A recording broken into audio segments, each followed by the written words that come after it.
Jadi ada 4 ya yang wajib menjadi syarat wajib orang berpuasa. Pertama Islam, yang kedua baligh, yang ketiga berakal, yang keempat wal qudratu 'ala shaumi. Dia mampu berpuasa. Jadi kalau dia nggak mampu, nggak apa-apa, nggak dibebani kewajiban. Dia bisa membayar dengan fidyah. Contoh orang tua renta yang sakit dan tidak bisa apa-apa lagi termasuk melakukan puasa.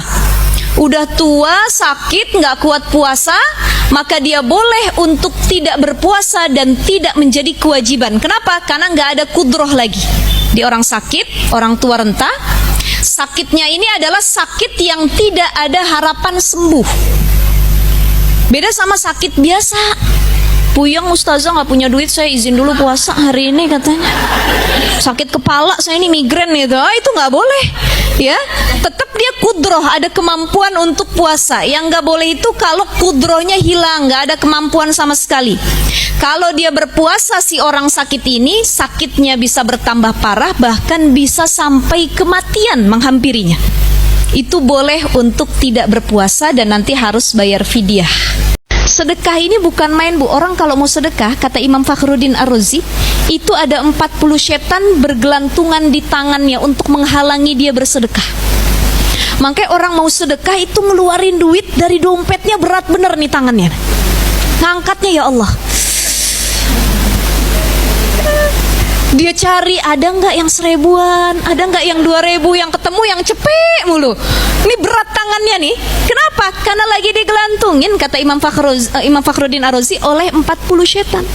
Makanya pernah ada kisah ketika Imam Fakhruddin Ar-Razi itu lagi bikin pengajian taklim.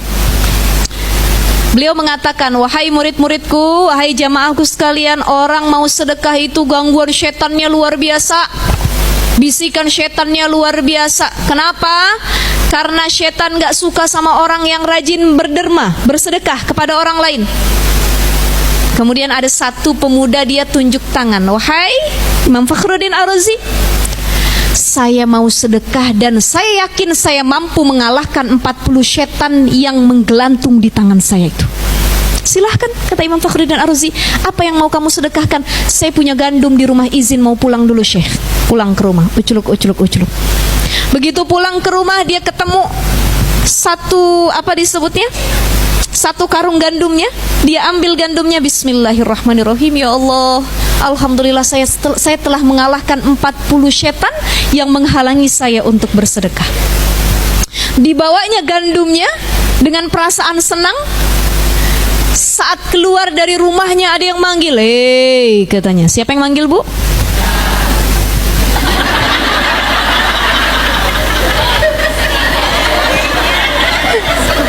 Siapa yang manggil? Siapa? Bininya.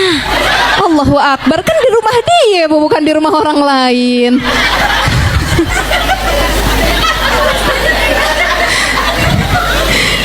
Dia keluar dari rumah. Kan kalau dari rumahnya berarti ada bininya. Hei, kata bininya.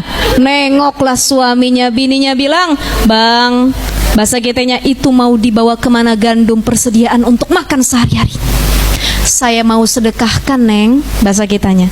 Oh, nggak boleh, Bang. Kita makan apa kalau disedekahkan? Akhirnya tarik tuh gandum pecah, dar, abis. Nangis nih pemuda, balik ke syekhnya. Syekh, ampun Syekh, mohon maaf. Loh, kenapa? Mana gandum yang katanya tadi mau kamu sedekahkan? Nggak jadi Syekh, udah hancur Syekh, nggak bisa lagi saya sedekahin. Ada orang mau nikah. Ketika dia nikah, ternyata setelah nikah dia merasa dibohongi. Sebab suaminya punya hutang sampai miliaran. Kan kalau sudah suami istri berarti yang harus bayar istrinya juga, betul nggak? Nah, pentingnya perjanjian pranikah itu untuk membedakan harta masing-masing. Ada harta yang dibawa sama suami, ada harta yang dibawa sama istri, ada harta bersama yang didapati ketika sudah menikah, itu namanya harta bersama. Makanya kalau ada orang bercerai, itu ada pembagian harta gonogini, namanya harta bersama. Punya rumah, kapan punya rumah? Setelah nikah, berarti itu hak keduanya. rumahnya harus dibagi dua antara suami dengan istri. Punya motor, kapan belinya? Setelah nikah. Berarti milik keduanya, harus dibagi dua. Tapi ada harta yang dibawa sebelum nikah. Umpamanya suami sebelum nikahin kita udah punya mobil, itu mobil dia, bukan mobil kita. Jadi kalau nanti perceraian, kita nggak ada hak, sebab itu adalah hak bawaan dari sebelum nikah. Maka penting perjanjian pranikah untuk membatasi kalau-kalau ada hal yang tidak diinginkan. Tadi hutang pihutang, ya, termasuk uang-uang yang haram, itu bisa dibatasi dengan perjanjian pranikah. Kemudian yang kedua, perselingkuhan. Dulu suami kita baik, ternyata setelah nikah dia selingkuh. Karena ada perjanjian pranikah. Apa perjanjiannya isinya? Kalau saya diselingkuhi oleh suami, maka jatuh talak suami kepada saya, misalkan. Atau ada yang perjanjian pranikahnya, saya selama masih sehat, kuat, bisa memberikan anak, tidak punya penyakit apapun, maka saya enggan untuk dipoligami. Andai kata saya dipoligami tetapi keadaan saya sehat walafiat dan tidak ada halangan apapun, maka jatuh talak suami kepada saya. Itu perjanjian pranikah biar pasangan kita nggak macem-macem disebutnya. Setelah nikah juga boleh ngajuin. Jadi kalau ada apa-apa kita nggak jadi korban sendiri. Udah diselingkuhin, nggak dapat harta gono gini, nggak punya rumah, hidup susah. Nah ini yang sangat-sangat meriskankan sekali. Maka penting untuk membuat perjanjian pranikah, ya, karena menikah tidak seindah media sosial. Ada ustadz ustazah beberapa orang. Ini ustadz ini beliau ahli tibun nabawi gitu ya, kayak pengobatan ala nabi. Katanya beliau baca salah satu literatur gitu tentang, mohon maaf sekali, anak-anak yang mohon maaf ya, kelebihan, apa disebutnya, punya kelebihan tertentu, autis ya, autis atau apa gitu ya.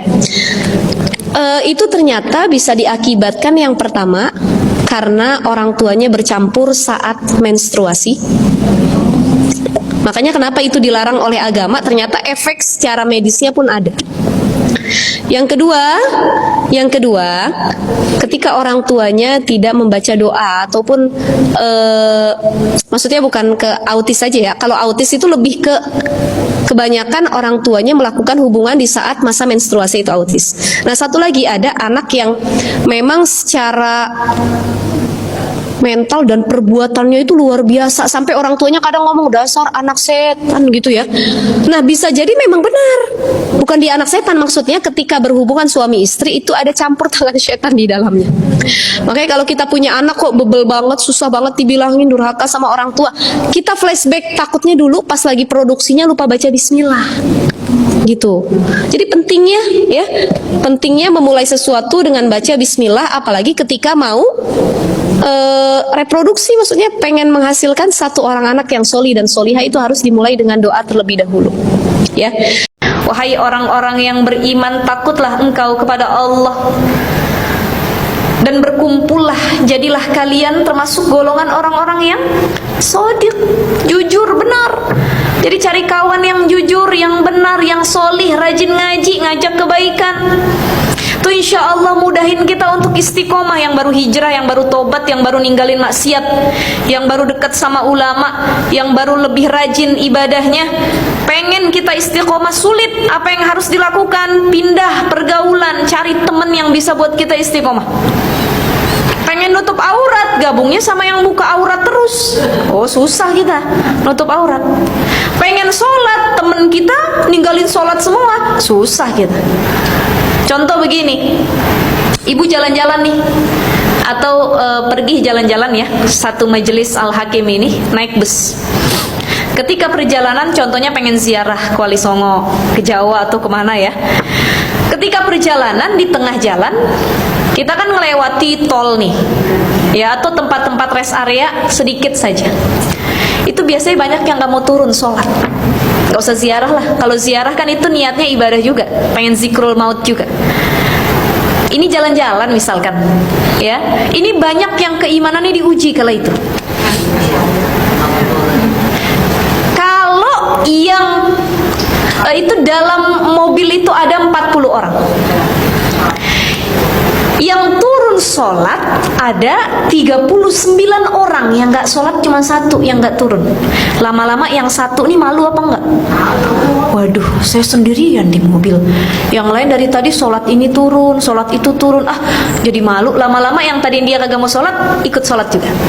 Tapi kebalikannya, kalau yang satu dia rajin sholat, yang 39 gak mau sholat, akhirnya dia kagak bakal sholat. Udah deh, ribet banget, cuma satu orang doang yang sholat, yang lain juga gak ada yang sholat. Gak usah berhenti Pak Supir, katanya. Udah. Inilah circle pergaulan, golongan, tempat di mana kita menapaki kaki berteman dengan seorang itu penting. Karena teman itu bisa mempengaruhi bagaimana kualitas ibadah dan keistiqomahan kita kepada Allah Subhanahu wa ta'ala.